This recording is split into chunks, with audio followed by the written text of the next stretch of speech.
Hello, boys and girls. Welcome to the Gardner Tackle Podcast with myself, Simon Hartop. And today we're going to be having a chat with Alan Stagg, one of the best all-round anglers in the country, in my opinion. Been following his captures for quite some years, and just seemed like the perfect person to interview. So, Alan, welcome to the podcast. Thank you very much for having me, Simon. I know that you work here anyway, so it made things really easy. It's quite weird being on this side of the camera, I must admit, for the first time. But we'll see how we go. So first question really, Alan, was just wanted to talk a bit about how fishing started for you and, you know, where you kind of went as a lad and all that kind of, what, you know, how did you get interested in your fishing? Okay, so I probably started reasonably late to a lot of people. So I probably started sort of the age sort of probably 9, 10-ish. And I didn't have anybody in my family that fished. So I had to blag my dad really and went along with one of his friends. And we went to the River Kennet, a small little back stream. And that afternoon I caught 13 gudgeon, which was, I thought, were incredible, but a really, really nice way to start and a nice introduction on flowing water as well. And from that moment onwards, I've been absolutely obsessed with fishing. So I've spent, when I was that sort of age, I spent all of my pocket money on fishing, all of my Christmas gifts, birthday gifts were all fishing related. I didn't have anyone really to learn off of that age, so I had to absorb all of the knowledge through places like the Angling Times, Improve Your Course Fishing, and then all sort of the TV productions at the time, so sort of like Matt Hayes' Total Fishing, Tight Lines was another one. Yep. And another funny one was, I think it was Nick with Screaming Reels. Do you remember that one with the funky little sort of music tune to it? Yeah. But I was absolutely obsessed. And then after that sort of introduction, I started fishing on some of the commercial fisheries because they were a really good place to learn. And it was a really good sort of venues to sort of get bites. And then you learn all of your basics, sort of like how much to feed. You learn how to tie your knots and plumb a swim correctly. And it was a really, really good introduction to fishing. And I used to fish a place called Court Farm that was in Aldermaston, which is around the back of the AWE. Yep. It was only one lake then, and there's quite a few there now. And it was stuffed full of fish. So, and in the summer, you used to fish them with lumps of crust, and the carp used to come up. And so was it really kind of like around the Kennet area that you started then? Yeah. So you're Berkshire based? Yeah, so I'm based in Basingstoke, so it's really easy because I had to rely on my dad, obviously, to drop me up there. So, and I owe my parents loads because they've been ever so supportive over the years. And my poor dad's been dropping me here, there and everywhere because obviously I couldn't drive at the time. Yeah. And we used to spend like Boxing Days out fishing because obviously you got all your presents on Christmas Day that were all fishing, go and try them out. Loads of good memories. But then after that, things sort of progress. So you think, oh, I've caught like a few sort of 4 or 5 pound carp and some tench and stuff. And I remember vividly watching Matt Hayes on Total Fishing. And it always used to be on at 6 o'clock in the evening. Yep. And after school, I used to go out and play football with all my friends. And I set my alarm on my watch, 5 to 6, which about 5 minutes to give me enough time to run home, get home, watch the telly. And I remember watching him playing a barbel on the River Ouse. And I remember watching it, and the rod tip smacked round and everything exploded, and he was playing a huge barbel. And I was like, I want some of that. That looks really cool. So I went and joined a local club, which I'm still a member of now, which is called Wrenham District Angling Association. Yep. And they've got loads of stretches of the Kennet. And we went and had a go on there. And I knew very little about river fishing, but you just try and absorb all of the knowledge that's available to you. And it was really a great introduction to river fishing. So we blanked the first couple of trips. Naturally. And then we found it really weedy. And I remember watching Julian Cundiff, I think it was, he brought out a series of carp fishing programs. And one of them was shot, I think, at Willow Park, which is only down the road from here. And he was using a leading rod. And back then that was sort of, so we're talking 96 here. And I was kind of fascinated because I was feeling the bottom. And then, well, I can do that on a river. If he can do it on a lake, then maybe I can do it on a river and try and find some areas in amongst the weed where maybe I can present a hook bait. And I was only 13 at the time. And then I started catching barbel just by presenting bits of luncheon meat in amongst the weed. And back then, I remember reading an article in the Angling Times about barbel fishing and how barbel were wary of cubes of luncheon meat at the time, and how they may be, pressure fish might be spooky of it. So back then, me and my dad used to use an apple corer. And so we used to punch it through these big tubes of luncheon meat, and you had a cylinder, and then you chop them up in sort of like round sort of cylinders. And we used to flavour them with lots of spices, freeze them and let them thaw out, hoping that it would sort of pour into the meat. And then we used to use them on PVA stringers. Right. So we used to put one on the hook or a hair, and then put a stringer on. Another thing I learned on watching the television programmes. It worked really, really well. Yeah, brilliant. So it was just a way of combating the flow. Because I didn't know where the freebies would end up in relation to the hook bait. Yeah, good angling. And that was back. I was 13 at the time, back at '96, and I think my second or third barbel weighed exactly 13 pounds. Wow. So back then, quite a big one. And then we carried on all the way through to the winter. And I had a different 13 and had a really big chub. That was the first really big chub I caught, and that weighed 614. So it was a quick progression, but I think one thing to put through to people that are starting fishing, that I've, looking back, has stood me in really, really, really good stead, is learning the basics. Absolutely. And really fine-tuning your casting. I used to spend ages in my back garden or at the playing field with a bucket, casting a lead, trying to get it in the bucket. And then when you could, you put it a bit further away, and then you keep going and get it in, and then you put it near a tree or under a bush. And all of those things that you spend hours doing really, really puts you in good stead, I think. Definitely. So many similarities. I mean, when I started, I was lucky. My dad was a top match angler, and very good friends with Billy Lane, our first world champion, who had a shop in Coventry where I was born. So it was really easy to have that correlation all the time, but my dad, interestingly, wouldn't give me a rod until I was about 8 or 9, I think. And, he let me have a go every now and again, but it was always to sit and watch, almost guru-esque, and it drove me nuts. But I remember the first time he let me have a rod, and it was at Combe Abbey Lake, and he'd been caning the bream on swing tips. And I pestered him, let me come on, get me a go. And he set me up a little float rod, and I hooked this tiny little see-through perch, and it went all around his swing tips, going like, it went absolutely harebrained, and he never let me touch a rod again for 3 months. Like, that's you're done. But I remember saying, Gudgeon was the first one to caught Oxford Canal in that case, and took them a few back to my grand's pond. They lived for years and years and years, ended up like great big huge things. And then just because my dad had gone match, then specimen, then carp, then back to specimen, then back to just pleasure angling, really. That's the kind of route that I took as well. But, it was very influenced by him and what he'd done at the time. And then when I started, I suppose when I was 16 properly, then it was more about learning for myself.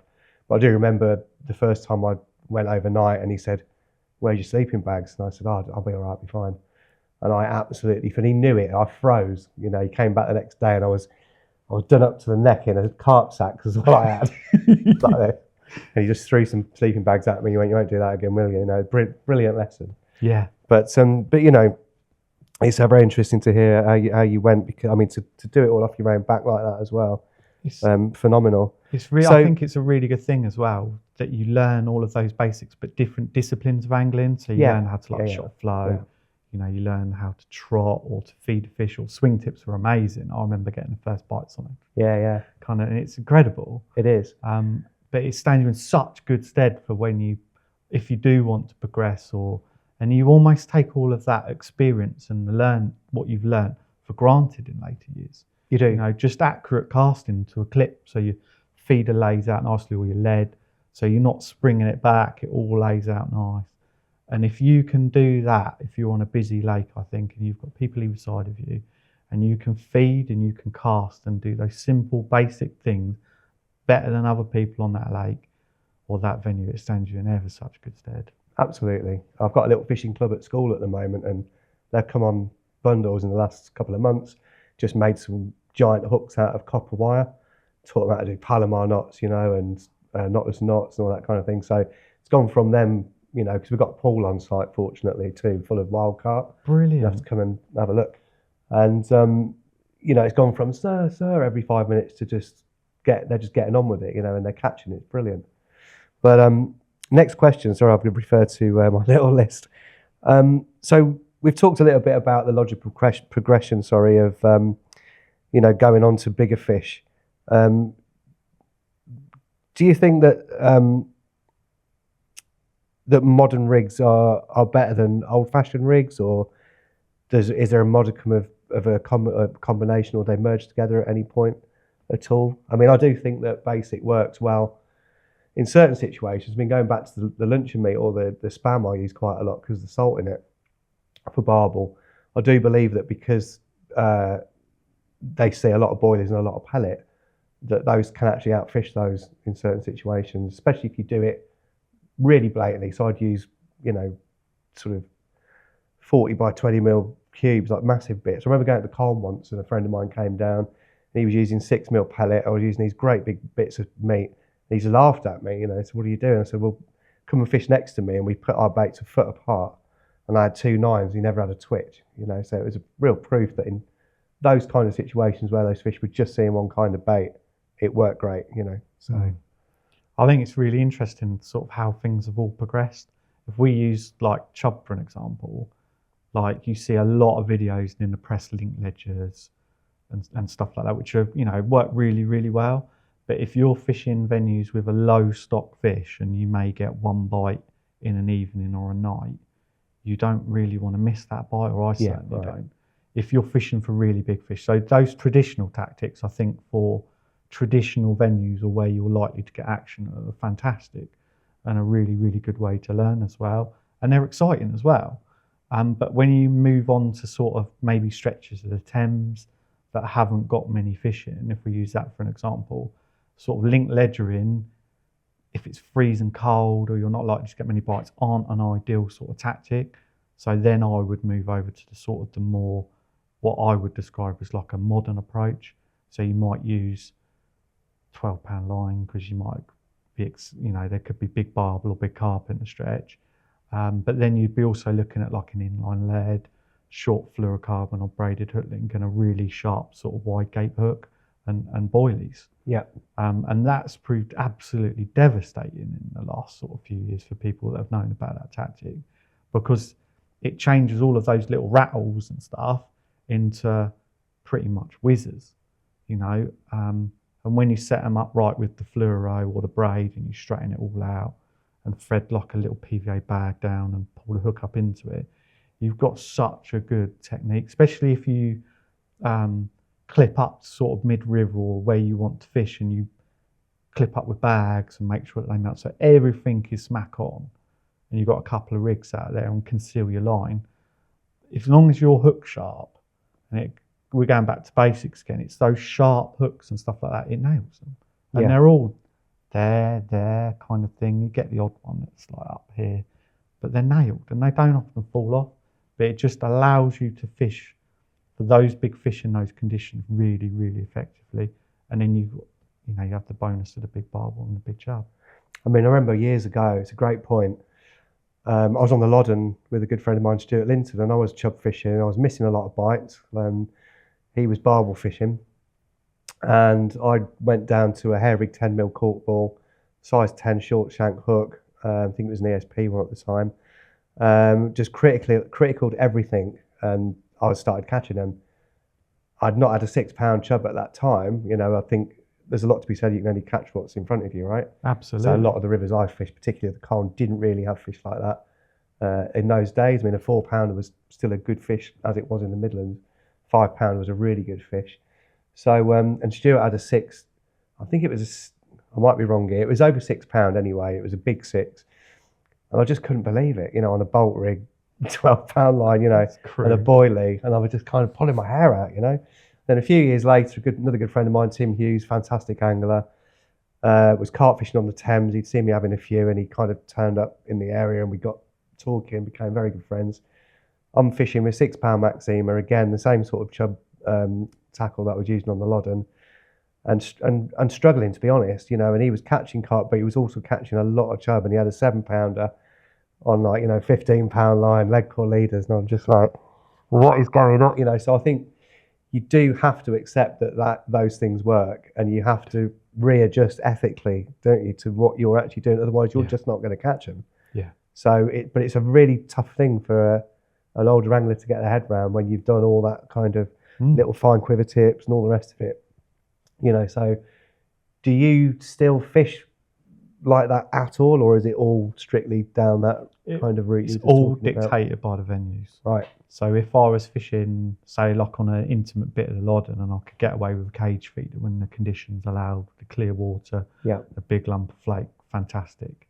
I'm not going to put a bolt rig in then. But if I'm fishing those harder venues with low stock, you can't compete against it. Yeah. And then what I think it allows you to do as well, I agree with the ethics of it, but I think what it allows you to do is concentrate more on your location. Right. So then you've got a good rig, you've got a fantastic bait, and it's then down to you to put that rig in front of that fish. And as well as I do, if we use the Thames again for an example, those fish can move about an awful lot. Yeah, so it very much. really allows you then to focus in on your location. I also think as well, and the winter that we've just had, we've had hardly any time to get on that river and fish it effectively with the water levels that It's been horrendous. So what it does allow you to do is, if you have those small windows of opportunity, when it's fining down, you can go in there and make very, very most of them if you know where to go. Sure. It's just making sure that you've got that really sharp hook, that good bait, and then it's just down to location and you'll catch them.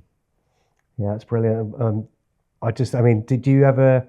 I swapped over to the normal carp rig thing for the chub, but I kept my rods the same. I still kind of fished the same way, but just changed the rigs, and I'd started catching more, loads more than I was with what I was doing before.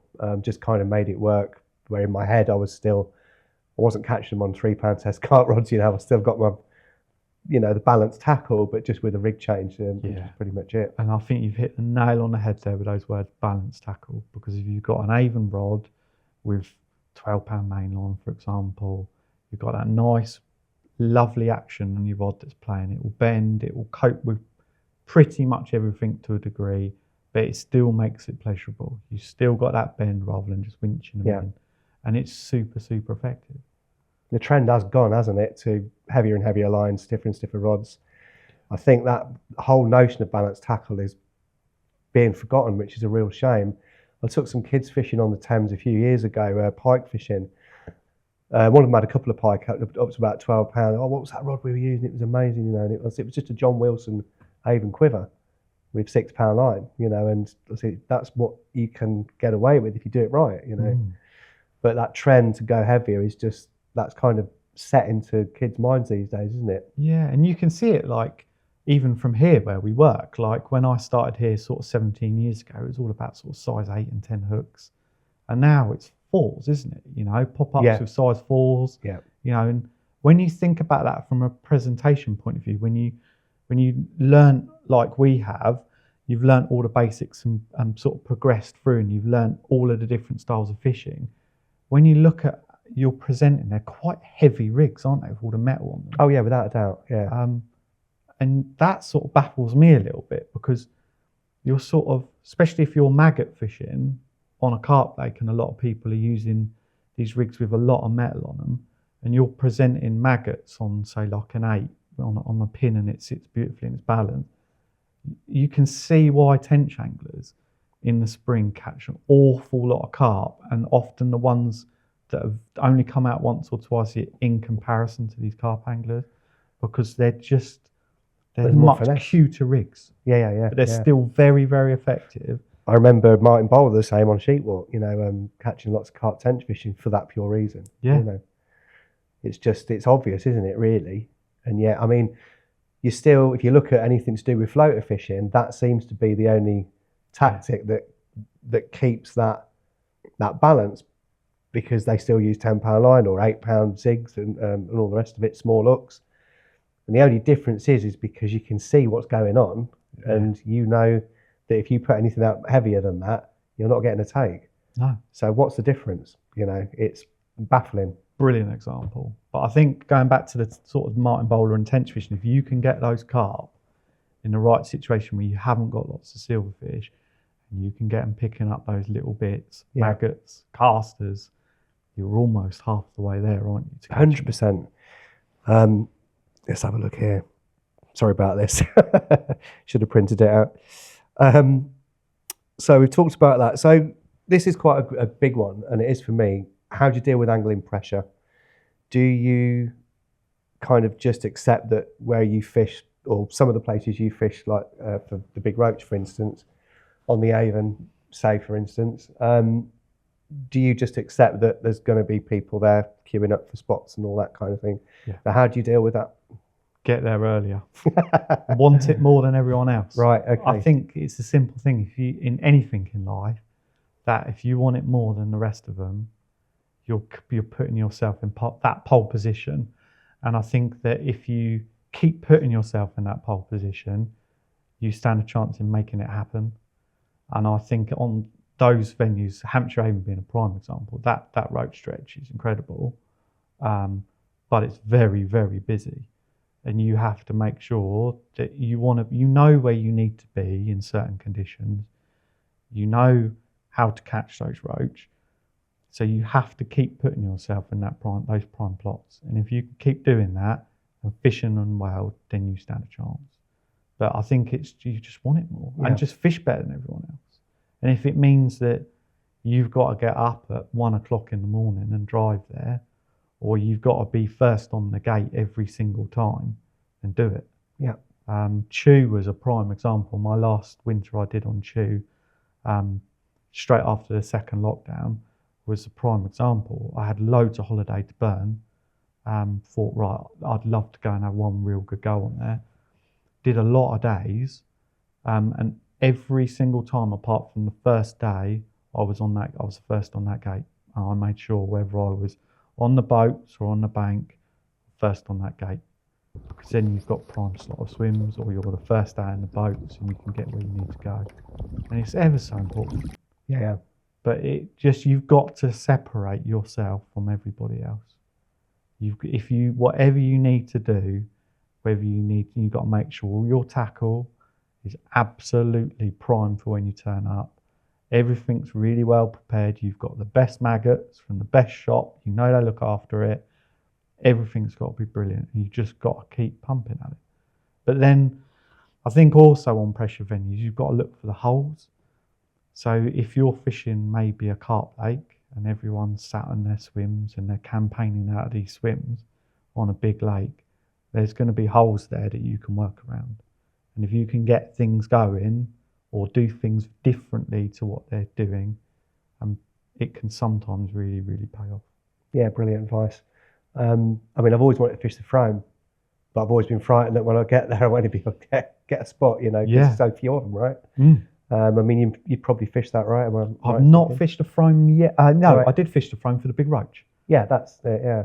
And it was a really strange, very public where he fished. But again, they were all trotting. All right, or fishing dainty little feeder rigs. So you knew straight away you had an advantage. There's a hole there, and I tried the heli rigs that you would use for stillwater roach. And it takes, mentally, you're thinking, how's that sitting? Because the line's coming down, the hook link's above the feeder, it's very short.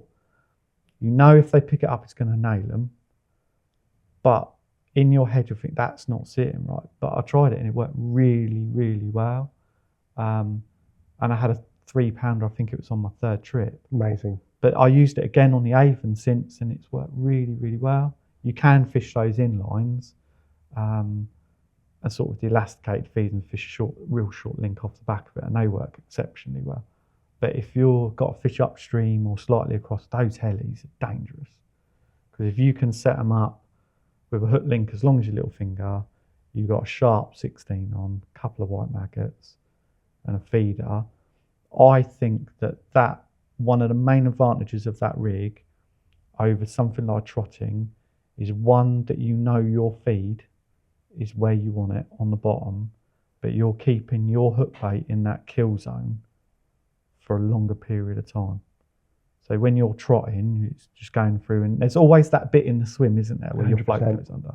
100%. If you can put a feeder there and you can leave it there, And sometimes you can put those feeders out, leave them 20 minutes, half an hour, once you've got a bit of bait down, that hook bait's in that kill zone. So those fish can gain confidence, they can pick a bit, move down, come back up, pick a few more maggots up, gain confidence, a few of their mates come up with it.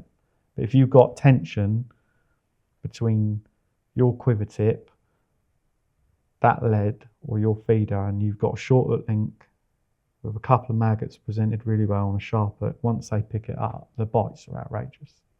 I mean, that's probably why drop shotting works so well, right? Yeah.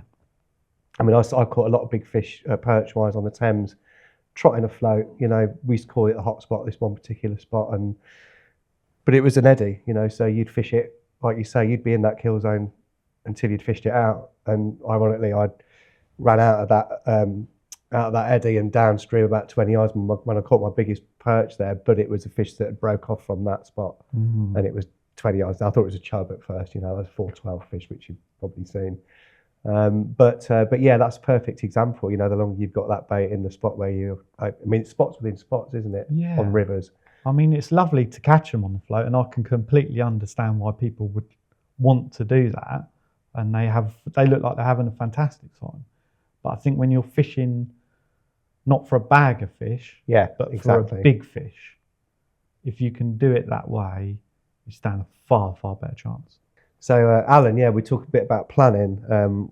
With my carp fishing, I'd like to know where I want to be roughly, but I never know how long it's going to be before I catch what I want. So I have like a 3 or 4 year plan, but I generally know where I'm going to go next. But with rivers, it's so fluid, isn't it? They change yearly. And as you know, with the Thames this year, which has had a huge knock-on effect for the surrounding lakes that I fish, they've been unfishable. So in terms of your planning, do you have still waters as well as rivers, just in case that we have the kind of winters that we've just had? Yeah, 100%. And just touching on the rivers as well, you hit it absolutely nail on the head with the Thames. You also have to have venues, so other rivers, that are going to react very differently to the water. So, for example, the Thames is sort of managed, isn't it, the water levels? And with the locks to an extent. And we suffered really bad last winter. But the Hampshire Avon, on the other example, where it's on chalk, you can generally fish it no matter what the conditions. Right. As long as you can get to the river and you know the slack areas, you can still present a bait. So if it's been raining for weeks and weeks and I can't fish the Thames, then the Hampshire Avon, I've learned, is a really, really good river to fish. And it's really funny down there because when I started fishing down that way a couple of years ago, the way that the Stour reacts to water in comparison to the Avon is so different. So the Avon will often stay very, very clear, even though it's high, but the Stour will go chocolate. It will come up quick, but then it will drop quick. So that also gives you another option. Another river that we have local is the Blackwater. Right. Very small, intimate rivers. That's got some really good barbelling, but that will come up really quick and drop really quick. So it's having the knowledge really of, you're looking at the water levels online and you're going, no, I'll have a look at the Thames, but it's not. So you've got those backup tickets to fall onto. And it's the same with the lakes. Tickets are difficult to get hold of these days, and really good ones. So when they come up, you might have been waiting a few years, you might get lucky. You just got to take them. And I look at that on that aspect as well, that you never, if you wanted to go and say catch a really big bream from a specific lake, it could take you years, or it could take you weeks, and you could get lucky and catch it. But you then need something to fall back on to keep you motivated, to keep you have something to go and fish for that's big, that's meaningful. And I find that a lot in my own personal fishing. If I've got something that I really, really want to go and catch, I'll throw everything at it. And it really gets me and I get obsessed. If I don't have those tickets, then I don't want to get into that mentality of it will do. Because when you get into that mentality, you don't fish very well. You're fishing half-heartedly. It's almost like that rig that hits the clip and it's off the side of your baited area by a couple of foot and you go, oh, that'll do. Yeah, it's not good enough. It's not good enough. It's not good enough. But if you've got the really good tickets and you've got to, and you want to go and fish, and I think that's the really key thing, that you really want to go and catch these fish, you go there and you take your A game. And if they're Champions League venues with monster fishing that you want to go and catch, and you get that buzz, if you don't get that buzz, then don't go and fish there. But if you get the buzz that we know, and it's about the journey of piecing all the pieces together, and I saw that one go over there, so I'm going to fish that zone. You're getting closer all the time, that when you finally get that bite you've been looking for, and it doesn't matter how much effort you put in, the more effort the better. When that fish comes over that cord, I don't care who you are and what you've caught, that feeling is unbeatable. Absolutely unbeatable. And that's what I go for. I love it. Absolutely. And that struggle, you know, like last night I said, you know, I went up to Springwell and there was a guy, nice guy, good angler, in the spot I wanted, which knocked out the swims either side of him. For me it did. It wouldn't for a lot of anglers. They'd just got in there and he was putting back a 37-pound common. Real nice old fish. And I just knew I was against it then, you know. I thought, well, I won't go in there and I won't go in there because that's not the sort of fisherman I am. But I knew that I'd probably blank, and I did. And it was a choice. Do I go home or do I just fish anyway? So I fished anyway, but I knew, you know, that was me. So I just enjoyed being out for the night and took in the surroundings. You know, there's only two of us on that bank, but I just couldn't fish next to him. You know, it's just not what I'm about. Which is exactly the right thing to do. But then you never know when you're there, but you do stay there. You may see that one sign, and no matter how small that is, that could turn into something very, very, very significant. Exactly. And it's those sort of things, it's piecing all those things together that helps you progress and get to what you want to catch, or that final goal. And it only happens once, doesn't it? When it goes over, it only happens once, you know. So I kind of think the longer it goes, I mean, it's nice to have a bit of luck, isn't it? But really, you know, once you've had that kind of result after a lot of graft, it's kind of, it just makes it even better, doesn't it? You know, it's amazing, you know, because you've earned it. You know, you've travelled all of those hundreds of miles. You've got up at silly o'clock in the morning to make sure that you're there.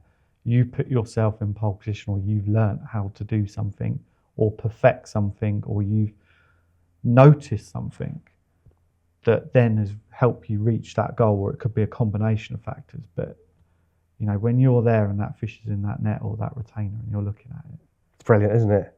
And then you get to hold it and you watch it swim away. You get your sort of, you know, your 20, 30 seconds or whatever with it. Yeah. Incredible.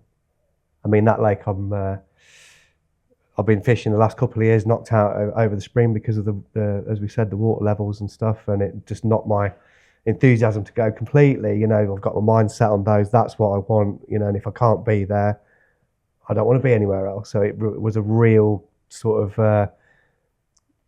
a bit of an effort just to get the rods in the car and go somewhere, you know. And I've caught a few nice ones the last few weeks and it's been great, but it's still not there. And I got the tech, but, you know, like I said earlier, fishing where I have been fishing has been great because it's a leveler. There's no prep. You're not allowed. It's 48 hours only. And so it's a leveler, you know. You get there and you're just fishing. You're not doing all of that stuff that we do all the time. So it's been nice in that respect. Then I got the text last night, we're back open from June the 1st. So whilst I was pleased, at the same time I thought, oh, here we go again. But you know what's coming, like, you know. You wouldn't go if you didn't love it. Well, exactly. You know, I know once I go there, that's me. This is where I want to be, and, you know, heartbreaking as it is. So moving on a little bit, I just got to mention everybody, actually, the backdrop we've got here is very beautiful, but it looks like one of those images you have to stare at for ages before something pops out. So I keep having to blink at Al because he keeps merging into the background. It's like keep expecting him to come out with a fish or something. But, I think it's going to be changed, but it's mental. We've been swap places just to sort of see, but it's dead odd. But anyway, going on to the next question was really sort of, you've caught an incredible amount of big fish, and to the extent where I'd look at it and think, like, how would you choose what your favourite capture would be from those? But do you have one, or is there any that kind of spring to mind? I've probably got two that really stand out, and they're fairly recent ones, really. So probably there or thereabouts, I've managed to catch a brace of 8-pound chub from the It's Thames phenomenal. I mean, 1 8-pound chub for me would be in an evening, and incredible. It was a true brace. It wasn't sort of, you know, they were sacked up for ages, but it was just that whole thing that we've just touched on, where it's building, and you're putting loads of effort in, and you're trickling a bit of bait, and you're catching a few, and it's all coming together. And then that night, it really did come together. That's, you know, right up there for me. Hard to ever really beat. I mean, incredible. It was incredible, you know. And then it was really, really fortunate. Again, got into one of those zones where you're doing the same thing on another stretch, and had a real big one, and that was live for the cameras for Fish Flicks. That was back in September of last year, and had an 8-13, and that thing was just ginormous. Like, I was looking at that on the map going, this can't be real.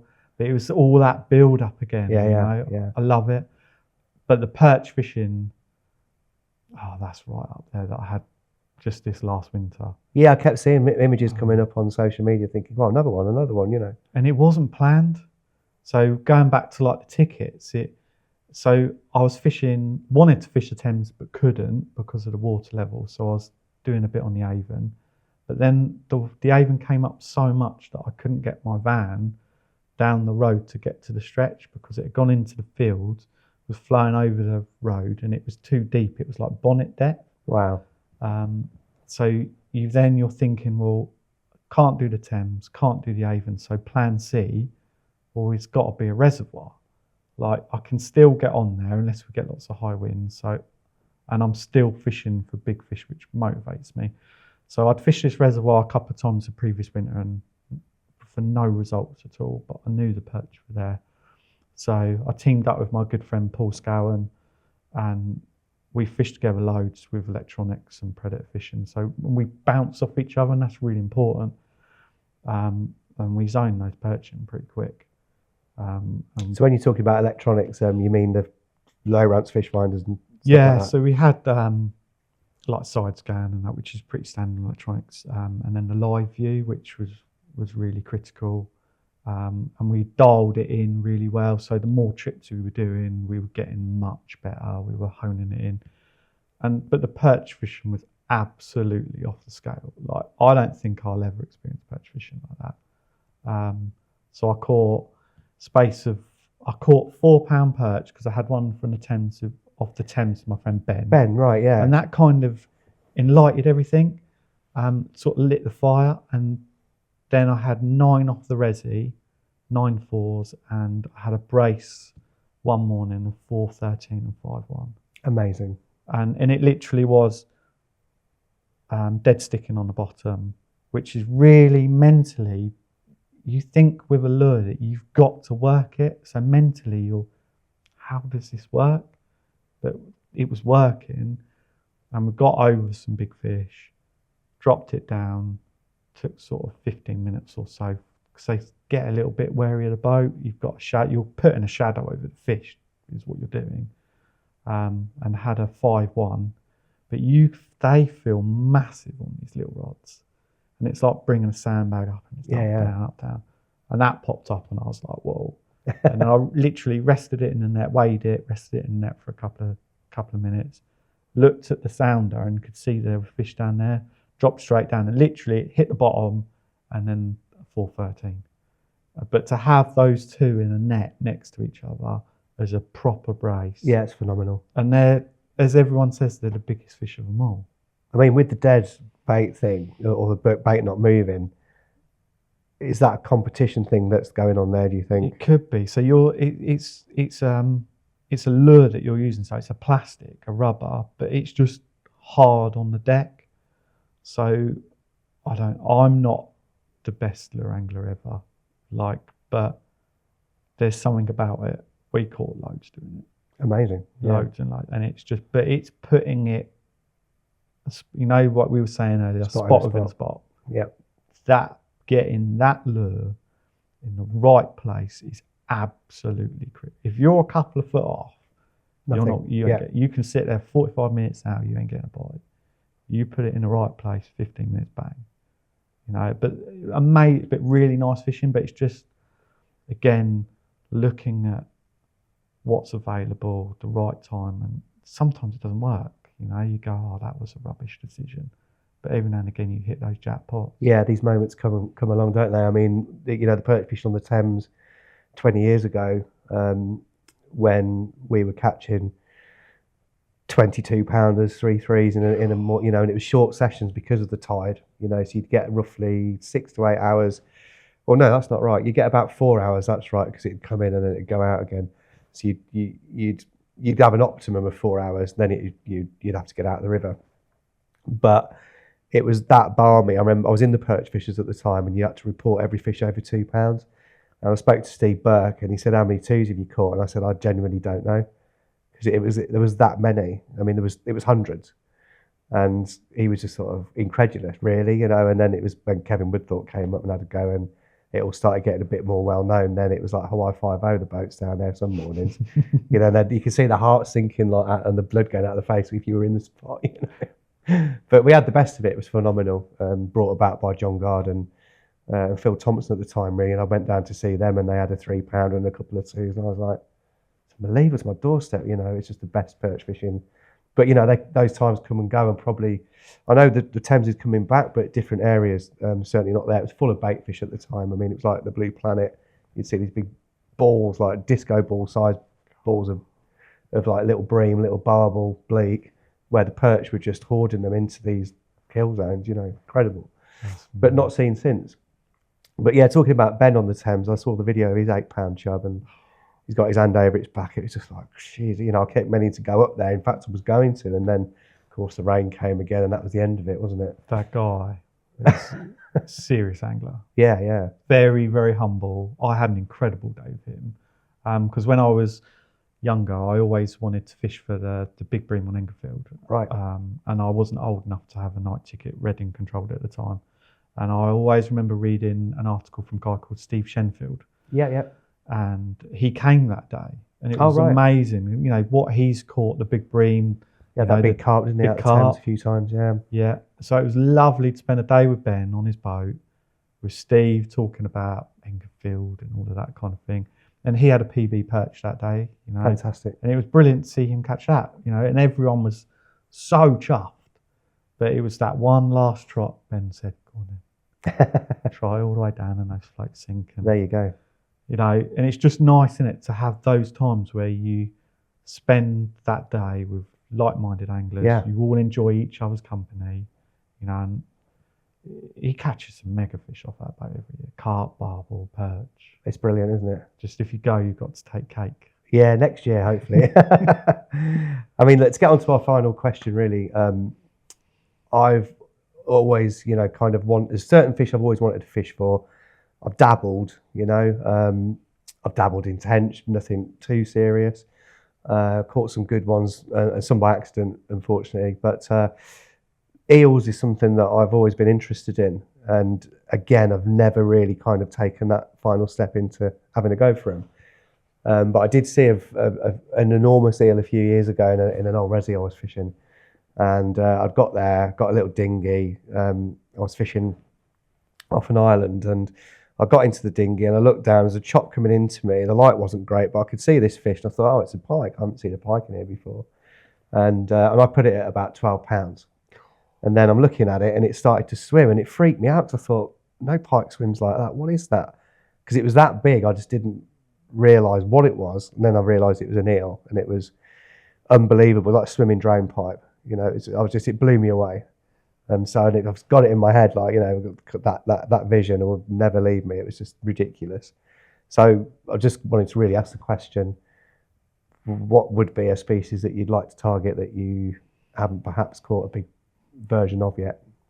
I don't know, really. I've never caught a big grayling. Right, same. And I always look at them and go, cool, they're quite nice. But it always gets to the winter and I always find myself doing something else. That's the problem, isn't it? And they do look spectacular. But I've never caught a big grayling. One thing that I'd like to catch, and although I've caught big barbel already from various different rivers, I'd love a really big one from the Thames. I've had a 17, but I'd like A big one. A really big one. Just because they're so prestigious, like they have that clout behind them, and they move around a lot. Well, they could be anywhere now, a lot of those big ones, after the floods that we've had. And they move around an awful lot. One of those I would really like to catch, like, you know, an 18-pounder or bigger. Yeah. You know, because you're going to have to put, it'll be the journey again. You're going to have to probably likely to put effort in, get some good quality bait going in to the right zones. I've never really caught any massive tench. That's something that I'd quite like to do. Me too. But then I've always found my springs have been obsessed with bream fishing, and that's probably why, because it's very difficult to do both or get them to overlap right. Definitely. Especially on those low stock bream waters, they can either be really easy or really difficult. Part of the skill of the Dragon Cup, isn't it, is getting those timings for things at certain times of the year. Everything has to go right, like really right, and you know, and you've got to be on the gas, but you've got to enjoy it as well. You can't let it consume your life. I mean, those are the kind of things where you do want the stars to align, don't you? And have those windows of success, like, you know, the perch fishing years. I think the best I had was 3 Dragon Cups in the 1 year, but then the perch just finished, so that was taken away in the winter. I was kind of like half got my eye on it, but at the same time thinking, well, you know, as a full-time teacher and 1,000 balls in the air doing other things, like, you know, it's got to be unrealistic unless you're super lucky. Yeah. And it's having everything aligned. It can even be the weather to suit your tickets. Without a doubt, yeah. Especially for us, right? I mean, the rain this year. Horrendous. But you know, I remember Ben last year, and he was going, "Oh, you know, thank God that year's over." And then heartbreak, wasn't it? He's kept putting the videos of the town centre and it just whamming through that lot, you know, wasn't it? And the videos he's sent me of like him trying to get to his boat to make sure it's all okay. And yeah. And that must be like heartbreak. Oh, it's just, you know, your season's over. I mean, I've always been an advocate of the close season, you know, to retain that. However, because of the nature of the Thames, there could be an argument for an extra 3 weeks or an extra 4 weeks maybe for that reason. If we are going to deal with climate change to this extent every single year, is there an argument for that? You know, arguably, I think there could be. Yeah, I mean, if you think about it from a trade point of view, I think it would be a pretty valid point that you think of those shops that are Midlands and North that survive on. Yeah, you're finished. Yeah. You know, those anglers that are fishing, say, the Trent and places like that, they must have suffered. You know, you can't imagine. And those extra few weeks would probably help them an awful lot. But then, you know, if we get a really nice summer or whatever this year, then hopefully they'll regain that business and get back on their feet. I mean, it's quite common, isn't it, that you get the thought. I mean, my mate goes to the Dorset Stour every winter for a week with his brother. My mate Matt Beddoes, another fantastic all-round angler who I want to get on this actually. But you know, he always texts me pictures of Throop, and it's just as far as the eye can see. Like, you know, it's like every year, you know. And I'm like, why'd you do it to yourself?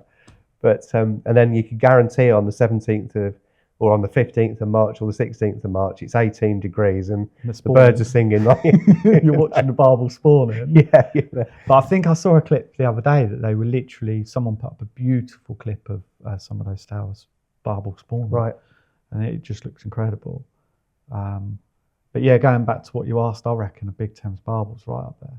Like that for me.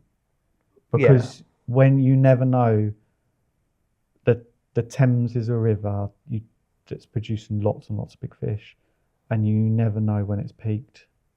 And I've learnt before, and I'll never make that mistake again if I can help it, that when venues are peaking, you've got to go all in. Yeah, absolutely. You don't want to be looking back going, God, I wish I'd have fished it then. You know, if you hit them when they peak, you can have some incredible fishing and memories and watch people catch big fish. Yeah. And it's stuff that you just don't forget. So I think, knuckle down on Thames Barbel this winter if the conditions allow. Yeah, fantastic. The Mere's a bit like that for me. You know, I should have got on that a lot sooner than I did. And of course, they all died the year that I started on there, you know, or mostly anyway, and the one I really wanted. Of course, you never escape that fish because it's constantly mentioned. Yeah. It took me a long time to get my head around it. You know, it really did. I caught one, which I was really, you know, over the moon about, and I knew that I caught one then. I knew I could catch that because invariably that did get caught more than some of the commons, for instance.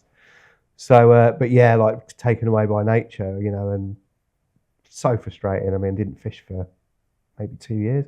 Rob Gillespie, I don't think fished since, you know, into his rock climbing and stuff now. But it was, you know, like you say, you just have to go, don't you, if it's right, you know, and that was a massive lesson learned as well. Yeah, you don't want to look back. One of the mistake I made was Stoneacres. Right. That I was offered a ticket quite late on in the spring, didn't think I had the minerals at the time, and I should have just gone for it, because it was the year that Frogger caught a monster bream. It may even been a British record. Oh, right. Or it was a 20-pounder. It was huge. I think it was a 20. Yeah, I don't think it was a record. And it was absolute monster. And yeah, I'm not making that mistake again. Alan Stagg, thanks very much. Lovely, thank you.